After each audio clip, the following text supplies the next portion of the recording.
que han debido de llevar a este capítulo ayer porque esta es son 3 hojas que nos dan, sí. 2 hojas o 3 hojas, porque es la función de los artículos como referencia. No hay necesidad de hacer con foto, está en el texto. ¿Sí? Es copiar y pegar, básicamente. Hay algunas cosas que no le prestan. Serían todas mis diapositivas son así, algo que no es, les voy a decir. Pero todo es el texto.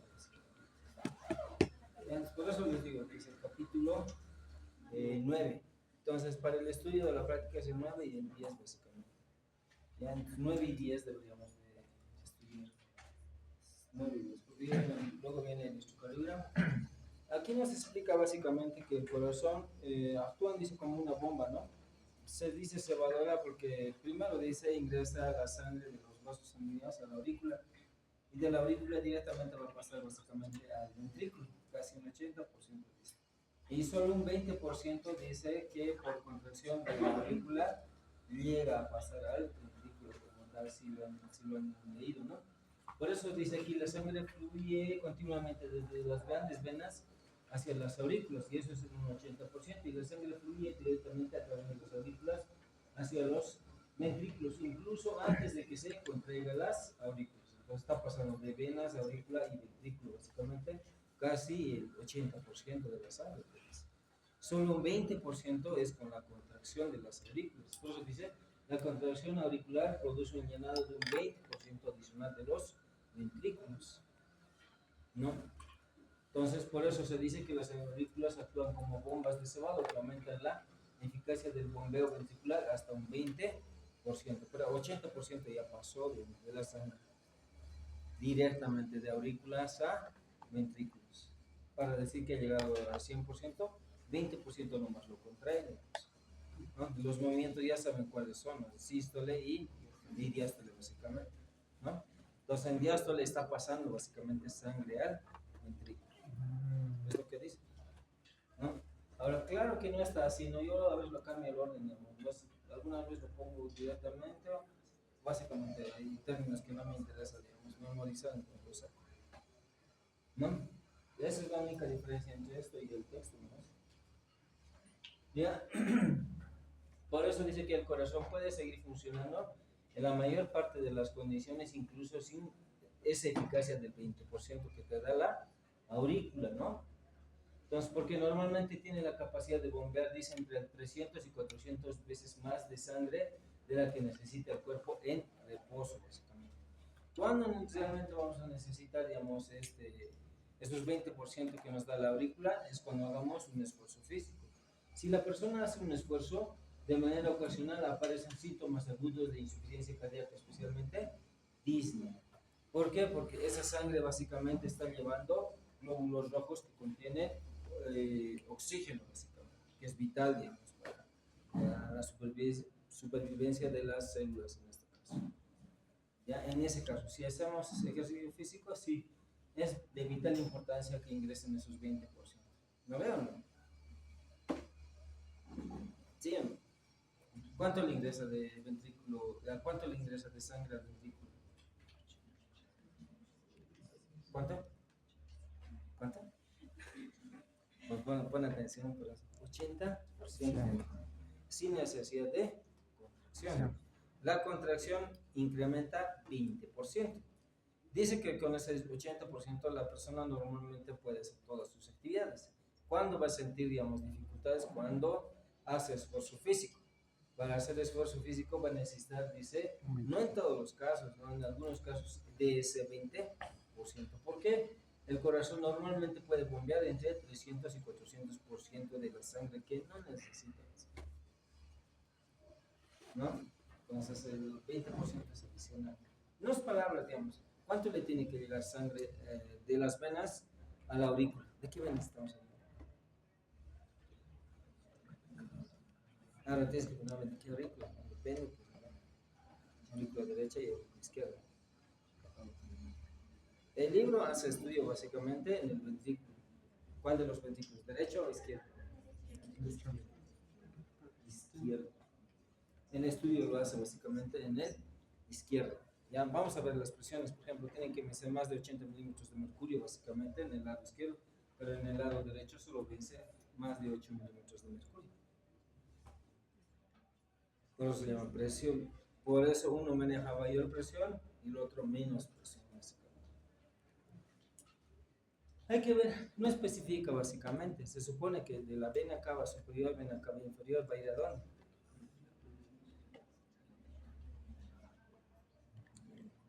Aurícula derecha. Así es. De la aurícula derecha, ventrículo. Se llama circulación menor y circulación mayor.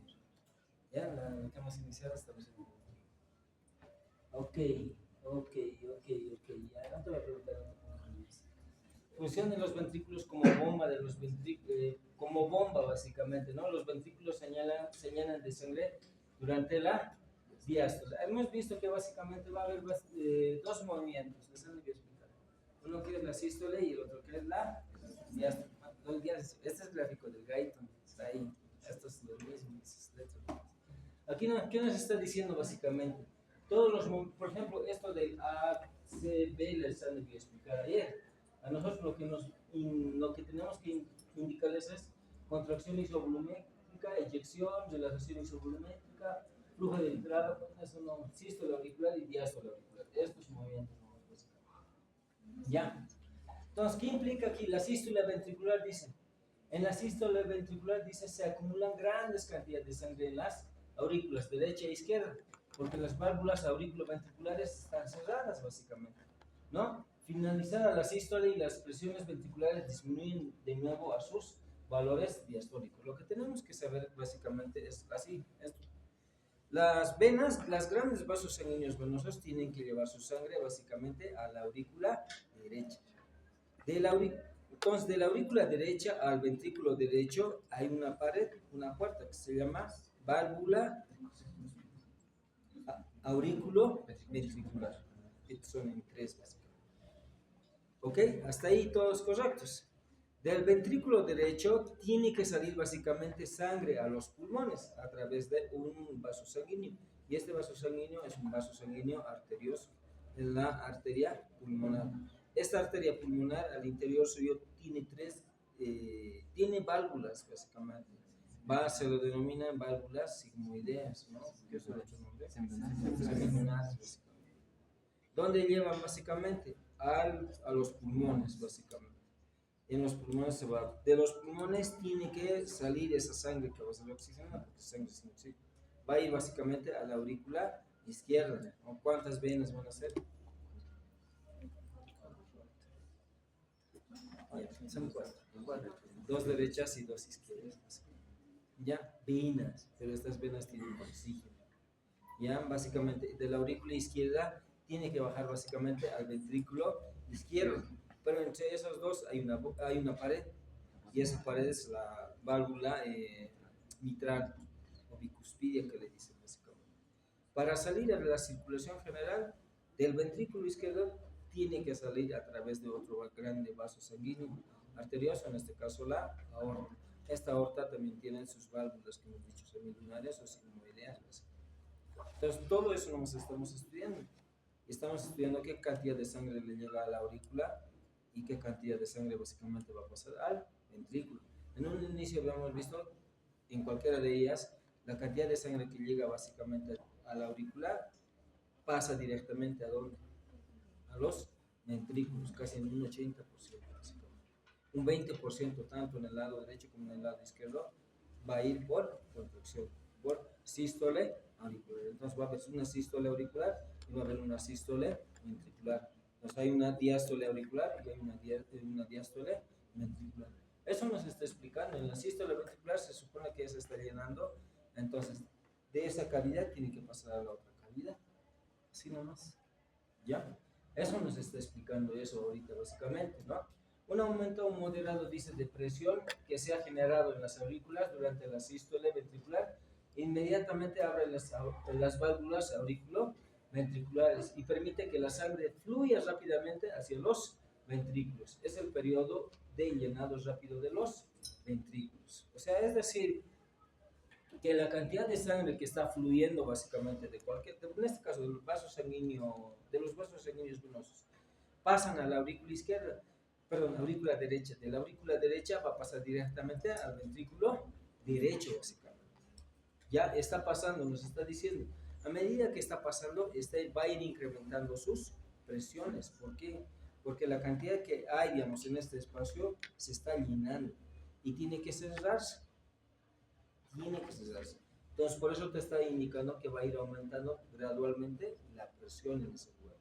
Ahora, ahorita vamos a ver, les han indicado las presiones, todavía no, ¿no? Más adelante vamos a ver con los periodos de volumen, fracciones de llenado, nos van a indicar cuánto realmente corresponde a cada uno de los segmentos de presión y de volumen. En el lado izquierdo básicamente nos indican que se llena hasta 120 ml básicamente. En el diastólico o en el sistólico va a estar con 50 ml, pero 70 ml más le llena. Cuando se llena con esos 120 ml, tiene que salir el corazón. ¿Ok? ¿Ya? Entonces, todos estos gráficos nos van a indicar básicamente eso. ¿Qué es lo que ocurre básicamente en este periodo de sístole o en este periodo de diástole? ¿Ok? Entonces, aquí, cuando denominamos periodo llenado rápido de los ventrículos, estamos haciendo referencia que la sangre que viene de las aurículas derecha o izquierda están dejando pasar sangre ¿hacia dónde? A los ventrículos. Y los ventrículos se están llenando de sangre. Y eso denominamos periodo de llenado rápido de los ventrículos. De ambos lados tendría que ser, derecho e izquierdo. Para estudio, digamos, lo han separado. ¿Ya? Pero eso ocurre en un instante, en un segundo básicamente. ¿Ya? Entonces, periodo llenado rápido de los ventrículos se debe a que la sangre fluye básicamente de aurículas a ventrículos. ¿Ok? No hablamos de ahorita de presiones ni de cantidad básicamente. Solo la cantidad de sangre nomás que va a los ventrículos se denomina periodo rápido de llenado, básicamente, ¿no? De los ventrículos. Ahora, el periodo de llenado rápido dura aproximadamente, dice, el primer tercio de la diástole. Entonces, algo bien importante. En periodo de diástole no debe haber mucha presión, entonces por eso rápidamente llega mucha cantidad de sangre. Entonces, en este periodo te está produciendo eso aquí. ¿No? Por eso dicen, el periodo de llenado rápido dura aproximadamente en el primer periodo de la diástole, básicamente, ¿no? Entonces, el primer tercio de la diástole, durante el tercio medio de la diástole, normalmente solo fluye una pequeña cantidad de sangre hacia los ventrículos. Esta es la sangre que continúa drenando hacia las aurículas desde las venas y que pasa a través de las aurículas directamente hacia los ventrículos, básicamente. Entonces, la primera fase es la que va a llenar más rápidamente y va a haber un tercio, dice que va a ir llenando poco a poco, básicamente. Este periodo de llenado rápido de los ventrículos, ¿no? Durante el último tercio, dice este gráfico, durante el último tercio de la diástole, porque seguimos en diástole, miren, ¿no? Durante el último tercio de la diástole, las aurículas se contraen, y aquí seguramente se aporta ¿cuánto por ciento de sangre?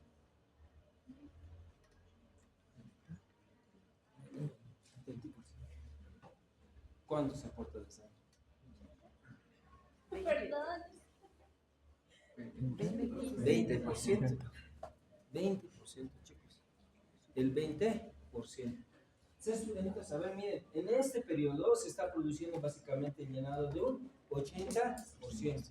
En este último se aporta casi el 20%. Aquí dice, a ver, por eso les anoto eso ahí. El 20%. Porque sé que no van a leer, pues le pongo ahí.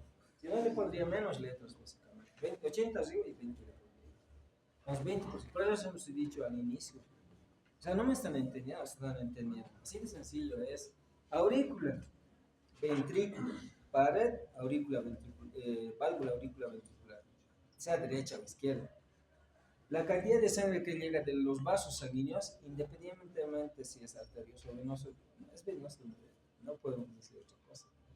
¿Qué le llega? A ver, ¿cuál es el vaso sanguíneo que llega a las aurículas? ¿Arterial o venoso? En ambos lados es venoso, porque son grandes vasos venosos para la circulación menor y las venas pulmonares para la Auriculares. Tiene que ser venosa. No puede ser arterial. Ok, es de lógica. Entonces de ahí le está llegando sangre. Entonces de esa sangre le está pasando, dice, directamente ¿a dónde? Al ventrículo, sea derecho o sea izquierdo. Y en todo ese tercio, ¿cuánto le pasa básicamente? 80%. Cuando esta parte dice se va a empezar a contraer la aurícula, entonces le va a pasar el 20% en este tercio, dice por eso. ¿Ya? Durante el último tercio de la diástole, las aurículas se contraen y aportan impulso adicional al flujo de entrada de sangre hacia los ventrículos, y es el 20% del llenado de los ventrículos durante cada ciclo. Entonces, cuando se llenan los ventrículos, eso se llama periodo de llenado rápido de los ventrículos. ¿Qué se está llenando? Sangre nomás. Pero lo dividen para estudio: primer tercio, segundo tercio y segundo o tercer tercio, básicamente. ¿En qué parte básicamente se llenan los ventrículos? En la diástole. ¿En la sístole se puede llenar? No, no se puede. Porque, a ver, por ese mismo, es que no han agarrado el concepto de que les han dado. ¿Qué es sístole? Es aumento de la presión básicamente del aurículo, del ventrículo, que va a hacer que las células se contraigan y salga sangre básicamente por donde tiene que salir. Porque si sale por la válvula auriculoventricular, eso se llama flujo retrógrado. Va a haber una insuficiencia en las válvulas, porque no están conteniendo de forma adecuada. Tiene que ir a dónde? A las arterias, si está viniendo de vena arteria ahí. ¿Ok? Eso es lo que tienen que saber. Entonces, en la sístole no van a poder llenar porque es contracción. Si quieren, el diámetro de las células cardíacas tienen que ir disminuyendo, porque en el periodo de diástole se van a ir estirando poco a poquito, porque tienen que aceptar mucha cantidad de sangre. Ok, entonces así es ese gráfico. A ver, ven, chico, explícame este gráfico. De esta manera se explica. Lo otro ya no puedes explicar porque ya se me ok. Desbordamiento de los ventrículos durante la sístole, el periodo de contracción isovolumétrica. Puede ser esto o puede ser esto. ¿Por qué? Porque todo esto es un ciclo repetitivo, se repite en sístole y diástole, se repite básicamente. Entonces, periodo de contracción isovolumétrica. En este periodo de contracción isovolumétrica vamos a ver que va a ir incrementando básicamente la presión. Ya, porque no va a salir sangre, pero aumenta la presión. Miren lo que dice. Inmediatamente después del comienzo de la contracción ventricular se produce un aumento súbito de la presión ventricular, lo que hace que se cierren las válvulas auriculoventriculares. Entonces, ¿qué está diciendo? No va a haber un flujo retrógrado, pero después eficientemente dice que si hay de forma fisiológica cierta cantidad de sangre por la misma contracción que retornan hacia las aurículas, pero es muy poca, muy poca. No es que se cierre, ¿verdad?, bruscamente, sino es muy poco. Cuando ya es harto, ya hablamos de insuficiencia de una válvula, básicamente. Entonces, entienden, cuando, miren, en este periodo de contracción isovolumétrica, si se está llenando de sangre el ventrículo, entonces está teniendo mayor presión. Entonces, les he indicado que la sangre tiene que retornar a las aurículas. Fisiológicamente hablando, no. Pero leen más adelante a ver si el gancho que sí puede retornar, pero es muy poco, les digo. Pero no debe retornar mucho, porque si no, si retorna y ese retorno nosotros lo vamos a conocer como insuficiencia de las válvulas auriculoventriculares. ¿Quiénes cierran básicamente ese paso? Las válvulas auriculoventriculares. La presión hace que se cierre. ¿Qué válvula van a hacer que se abra? ¿Por qué tienen que incrementar la presión? Para salir y abrir otro tipo de válvulas, que son las válvulas semilunares o sigmoideas. Por eso se incrementa la presión a 80 en el lado izquierdo y más de 8 en el lado derecho. ¿Ya? Después de 0.02 y 0.03 segundos para que el ventrículo acumule una presión suficiente para abrir las válvulas semilunares, básicamente, ¿no? Aórtica y pulmonar.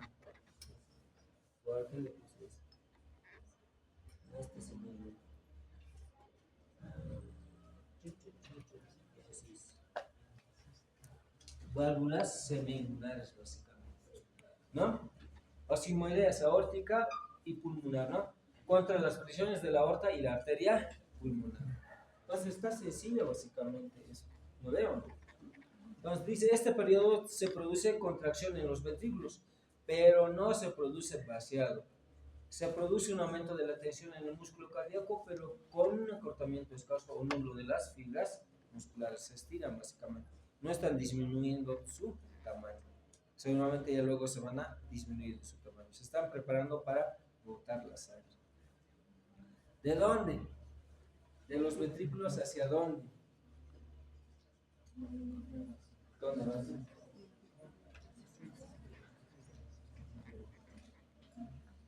¿Qué arteria? Ya una y la otra.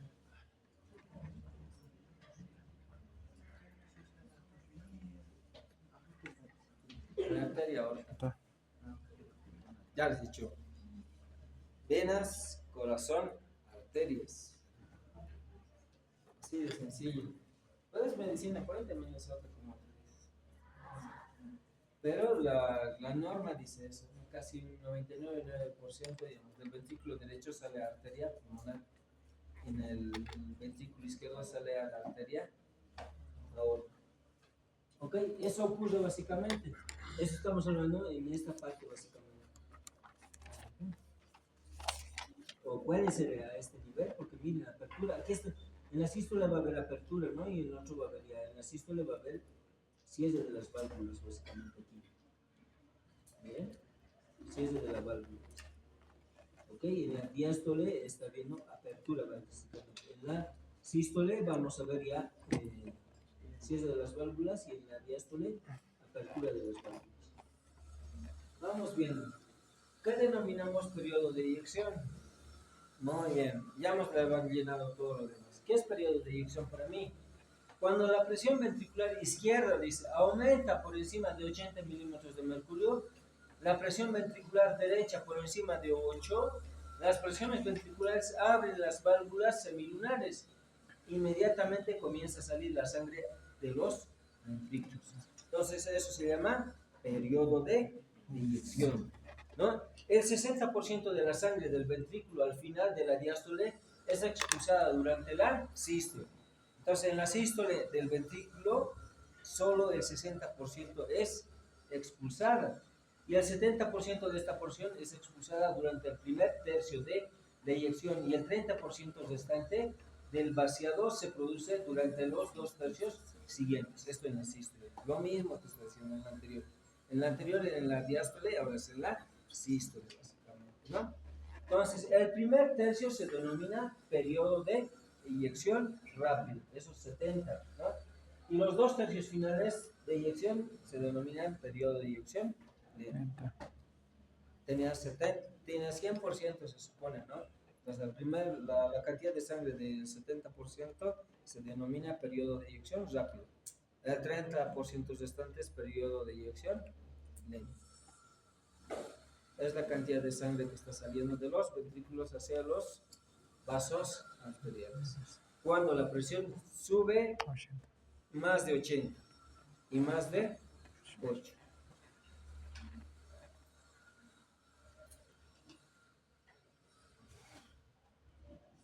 ¿Ok? Muy bien. Entonces, hasta aquí ya sabemos qué es periodo de eyección. Vean, por separado ya está. De separado. Periodo de relajación isovolumétrica o isométrica. ¿Qué denominamos? ¿Ya? Al final de la sístole comienza súbitamente la relajación ventricular, lo que permite que las presiones intraventriculares derecha e izquierda disminuyan rápidamente. Las presiones elevadas de las grandes arterias distendidas que se acaban de llenar con sangre que procede de los ventrículos que se han contraído empujan inmediatamente la sangre de nuevo hacia los ventrículos, lo que cierra súbitamente las válvulas aórtico-pulmonares. ¿Qué implica eso entonces? Que en ese periodo de eyección rápida y lenta se ha salido mayor cantidad de sangre, pero ha incrementado básicamente, dice, las presiones de los vasos arteriales. Entonces, si se ha incrementado esa presión, ¿qué quiere decir? Que tienen que retornar ¿a dónde? Al ventrículo. ¿Quién les impide retornar? Las válvulas sigmoideas o sigmoidales. Porque se supone que la presión en el ventrículo ya ha ido disminuyendo. A medida que la sangre sale, disminuye. ¿Ya? Durante 0.03 o 0.06 el músculo cardíaco sigue relajándose. Entonces empieza en lo que es en la diástole. Se empieza a relajar, ¿no? Aun cuando no se modifique el volumen ventricular, durante este periodo las presiones intraventriculares disminuyen rápidamente y regresan a sus bajos valores diastólicos. Hasta ahorita no nos han dicho cuántos son los valores diastólicos, pero sí nos han dicho cuáles son los valores sistólicos, 80 y 50. Ok, entonces a este periodo le conoces como periodo de relajación isovolumétrica o isométrica. Eso ocurre después de que se está saliendo mucha cantidad de sangre del ventrículo hacia los vasos superiores. Volúmenes. ¿A qué denominamos volumen telesistólico, volumen sistólico, volumen telesistólico? Pues es lo mismo, ¿no? Es lo que queda de ahí, ¿no? Fracción de eyección, básicamente, ¿ya? Volumen telediastólico, básicamente. Telediastólico. Durante la diástole, el llenado normal de los ventrículos aumenta el volumen de cada uno de los ventrículos hasta aproximadamente 110 hasta 120. Entonces se supone que debe ser 50. Bueno, debemos hacer eso, ¿no? Empezaremos por el volumen telesistólico, digamos, que queda a variar. Si me entienden así va a estar genial, si no lo voy a cambiar de esto arriba y esto abajo. Volumen telediastólico, la cantidad de sangre básicamente en el ventrículo se incrementa a 110 a 120. Con 110 o 120, ¿cuánto creen que será la presión? 88. Más de 80 y más de 8. Eso pero está relacionado con el volumen telediastólico. ¿Ya? Vamos al volumen, entonces, en este volumen va a ser de 110 a 120. Volumen sistólico, a medida que los ventrículos se vacían, durante la sístole, el volumen disminuye aproximadamente ¿a cuánto? 70 ml. 70 ml. Para llegar a 120, ¿cuánto tiene que ser? 50. Entonces, ¿cuánta cantidad de sangre le va a llegar? Entre 40 si es 110, o si es 120 va a ser 50. ¿Ya? En este volumen sistólico, esta cantidad de sangre está siendo expelida en la fracción de eyección. Por eso se dice volumen sistólico. ¿Ya? En el volumen telesistólico, este es telediastólico. En el volumen telesistólico es la cantidad de sangre que va a quedar. El volumen restante que queda en cada uno de los ventrículos es aproximadamente entre 40 o 50. ¿Ok? Aquí va a ser menos la presión. ¿Ok? Y la fracción de eyección es la fracción de volumen telediastólico, que es propulsada, que es igual a 0.6 o el 60% que hemos visto básicamente antes. ¿Entienden, no veo esto? Porque te dice 6 litros sale de una protección. Esto es básicamente. Yo creo que ¿Ok? ¿Qué tenemos que hacer? Primero leer la primera parte de este capítulo, bien asentarnos, saber ese concepto y luego llegar a esto. Y tienes que aprenderte casi todos estos conceptos que te estoy dando de memoria y sus valores más, porque en base a eso no va a ser todo cardiología. ¿Ya? Y ahí va a haber alteraciones y esas van a ser lo que es la parte de lo que es la parte de la fisiopatología cardíaca. Bien, ¿qué es lo que hacen básicamente las válvulas cardíacas? Ahora hemos visto volúmenes, hemos visto un poquito de presión, hemos visto también las cavidades. Ahora vamos a ver qué hacen estas válvulas básicamente, ¿no? ¿Cuáles válvulas? Las válvulas auriculoventriculares, tricuspidia y mitral. En un inicio dicen impiden básicamente el flujo retrógrado de la sangre desde los ventrículos hacia las aurículas durante la sístole, y las válvulas semilunares, es decir, las válvulas aórticas, y de la arteria pulmonar y de la arteria aorta impiden el flujo retrógrado desde las arterias hacia los ventrículos. Esas válvulas entonces están para que no haya un flujo retrógrado. Siempre tiene que haber un flujo anterógrado. Entonces, de aquí a este lado, de A a B. No puede ser de B a A. Para eso están estas válvulas básicamente. ¿Ok? Para eso están, ¿no? Se cierran, dice, cuando un gradiente de presión retrógrado empuja hacia atrás. Y se abre cuando el gradiente de presión anterógrada fuerza la sangre en dirección anterógrada. Ok, ¿entienden eso? ¿No vean? De este lugar seguramente va a incrementarse la presión. ¿Para qué? Para abrir esta puertita y pase la sangre hacia este lado. Cuando este lugar se incrementa la presión, no va a ser para que esta sangre retorne a este lado, sino va a ser para que esta sangre abra otra puerta hacia este lado. ¿Ya? Si retorna se llama flujo retrógrado. Anterógrado es cuando va de esta parte a esta parte. Ok, entonces por eso, y aquí nos explica, digamos, cómo es una película delgada, básicamente. Función de los músculos papilares. ¿Qué acción tienen los músculos papilares? No, los músculos papilares, dicen, se contraen cuando se contraen las paredes ventriculares, pero al contrario de los que se podría esperar, no contribuyen, dice, al cierre de las válvulas. Tiran de los velos de las válvulas hacia adentro, hacia los ventrículos, para impedir que protruyan demasiado hacia las aurículas durante la contracción ventricular. ¿Qué implica? Como son dos valvas o tres, básicamente, depende del lugar, entonces se unen, así se tapan, pero dice, cuando se contraen, pueden llegar a abrirse. Por esta parte, digamos, ahí de flujo. Bueno, la rotura. Cuando hay rotura, básicamente, de alguno de estos músculos papilares, nos va a dar origen a una insuficiencia cardíaca grave o incluso mortal, básicamente. Pero ahora ya se cambian esas válvulas. Pues. No hay problema, solo hay que tener. Válvula aórtica y de la válvula, estas básicamente más hacen énfasis en lo que vendría a ser a las válvulas auriculoventriculares, ¿no? Estas ya son más específicamente de las válvulas aórtica y de la pulmonar, ¿no? Las válvulas semilunares aórtica y pulmonar funcionan de una manera bastante distinta, dice, las válvulas auriculoventriculares, por dos situaciones, primero y segundo, dice, ¿no? Primero, las elevadas presiones de las arterias al final de la sístole hacen que las válvulas semilunares se cierren súbitamente, a diferencia del cierre mucho más suave de las válvulas auriculoventriculares. Es cierto, porque la presión básicamente en los vasos sanguíneos por su diámetro va a ser mucho mayor.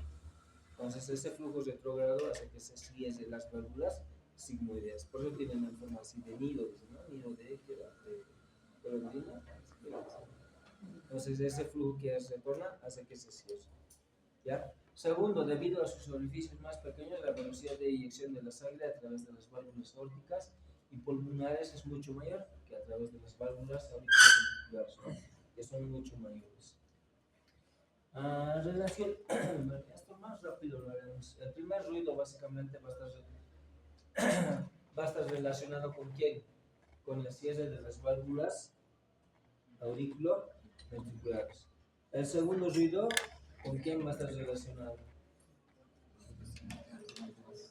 Con el cierre de las válvulas semilunares. Así es. Este será segundo tono. Es igual lo han llevado, ¿no? ¿Ya? Entonces, generación de trabajo. Bueno, generación del trabajo del corazón, dice, ¿no? El trabajo sistólico del corazón, dice, es la cantidad de energía que el corazón convierte en trabajo durante cada latido cardíaco, ¿no? Mientras bombea sangre hacia las arterias. El trabajo minuto es la cantidad total de energía que se convierte en trabajo en un minuto.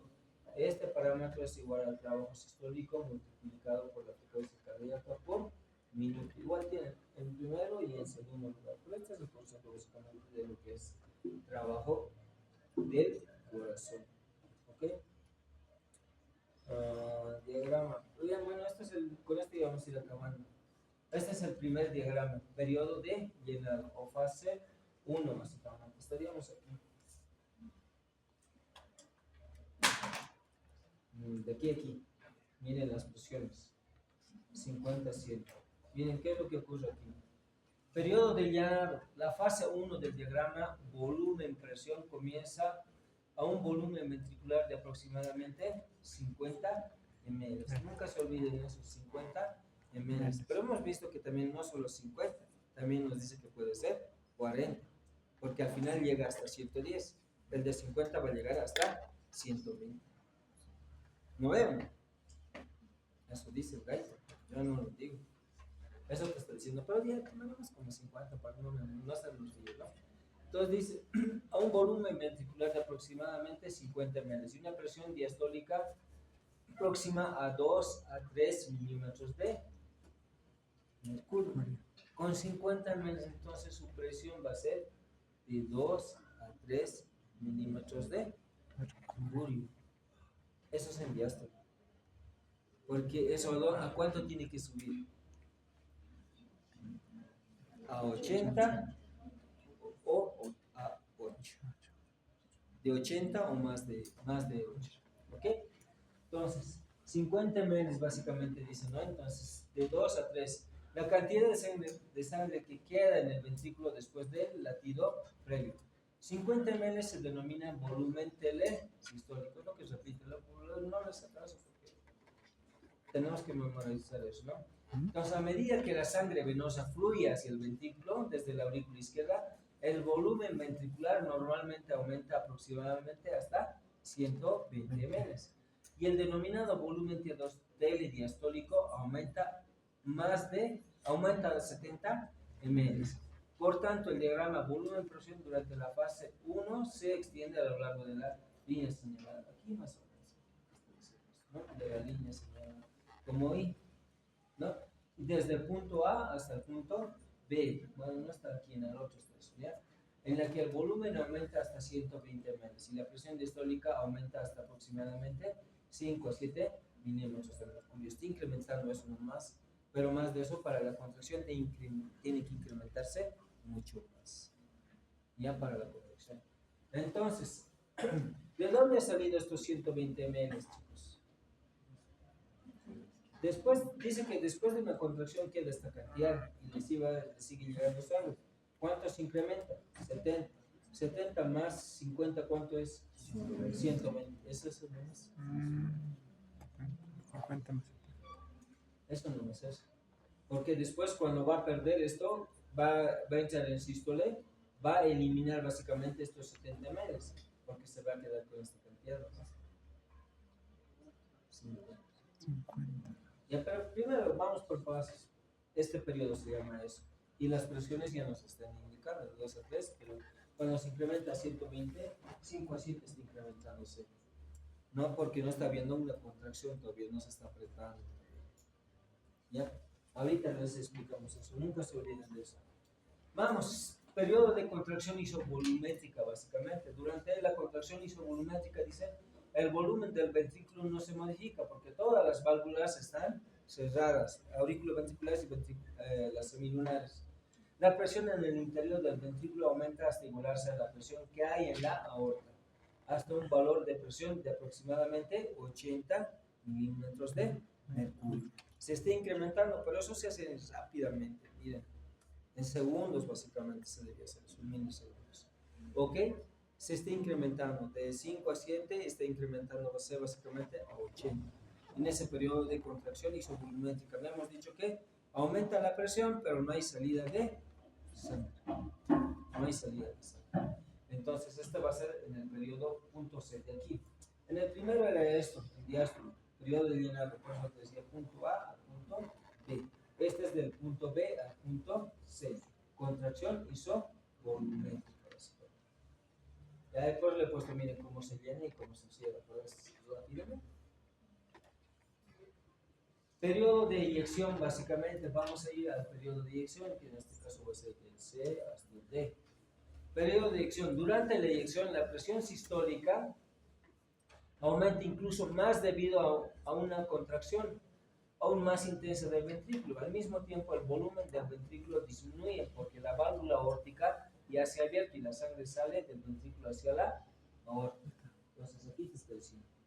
La válvula aórtica se está cerrando básicamente, pero tiene que básicamente ir vaciándose, ¿no? Durante este periodo. Ok, eso se llama periodo de eyección. Periodo de relajación isovolumétrica. ¿Qué es lo que está pasando básicamente en este periodo de relajación isovolumétrica, ¿no? O también denominada isovolúmica?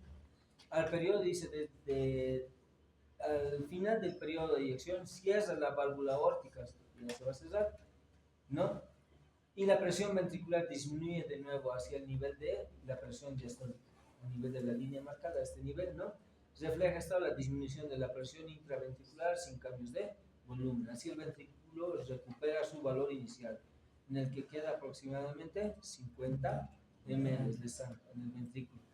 Y la presión auricular es de aproximadamente de 2 a 3 regresa nuevamente. Es todo un ciclo. Fase 1, fase 2, fase 3 y fase 4. Aquí básicamente va a ser de llenado, básicamente. Entonces, todo eso llega a ocurrir. Entonces, aquí lo he resumido ya básicamente. Tenemos que llegar a producirse todo eso. Para el estudio es este gráfico, básicamente. Entonces, le he puesto todo ahí, ¿no? Así sería básicamente, es como sale la cantidad de sangre. Y han visto, hay distintos términos básicamente para eso, ¿no? Entonces, esto es un resumen que lo he hecho. Pero hace tiempo no lo que han hecho. Sigo manejando lo mismo. Entonces, esto sí es de otro libro, básicamente. ¿De qué libro tienes?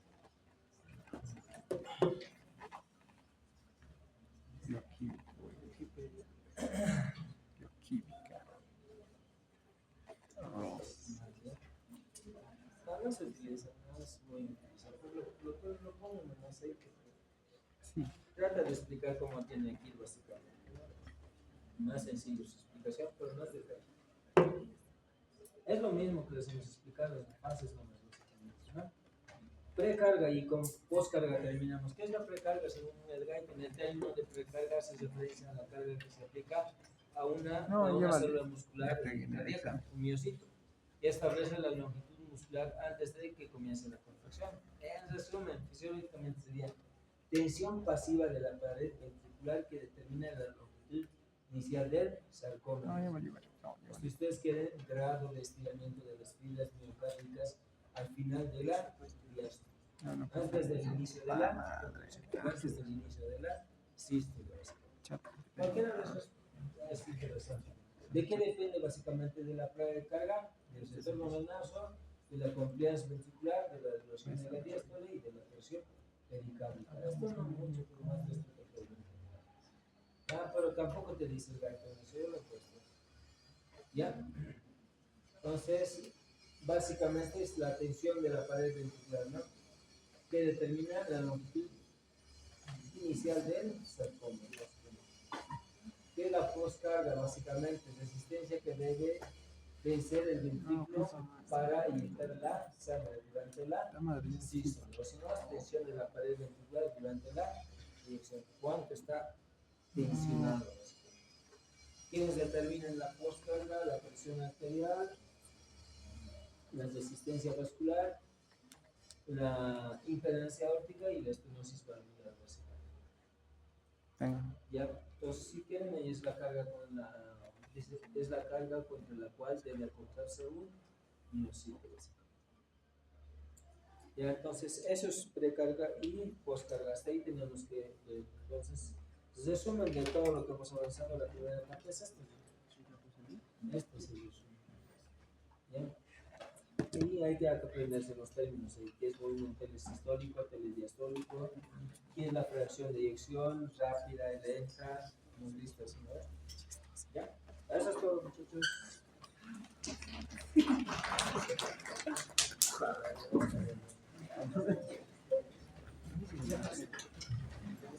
¿Le pueden apagar en este? Tú págalo más que no. Una chica que no quiera pagar. Yo también.